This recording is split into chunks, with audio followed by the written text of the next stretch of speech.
है। अगर जैसे आपको डिस्क्रीट याद हो तो डिस्क्रीट में हमने क्या सीखा था कि P0 से लेके P1 फिर P2 और अप टू कहाँ तक जाओगे, जो भी एन तक जाओगे, इन सब का सम क्या होता है, 1 होता है। लेकिन कॉन्टिन्यूस में तो हमारे पास कुछ भी वैल्यूज़ हो सकती है। सो अभी मैंने जब आपको कर्व समझाया तो कर्व में क्या होता है, ये होता है, ये क्या होता है, माइनस इन्फिनिटी से लेके इन्फिनिटी तक।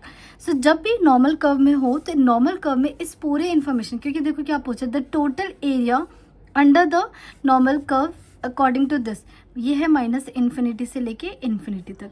ठीक है, ये पूछे तो यहाँ पे दो तरीके से समझाऊंगी। ये कह रहा है कि शुरू से लेके एंड तक इन सबका सम क्या होगा। और अभी मैंने आपको वीडियो में समझाया कि जो प्रोबेबिलिटी होता है ना, वो बेसिकली ये एरिया बताता है। क्या बताता है, वो एरिया बताता है।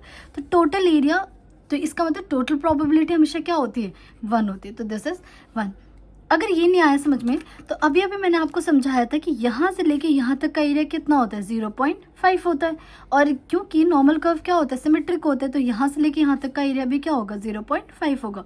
और दोनों को ऐड करोगे तो कितना आ जाएगा, 1 आ जाएगा। तो जब भी ये क्वेश्चन आए तो डायरेक्टली इसका 1 एज अ आंसर। बेसिकली ये इसी का तरीका है जब हमें नॉर्मल डिस्ट्रीब्यूशन कर्व के लिए लिखना होता है।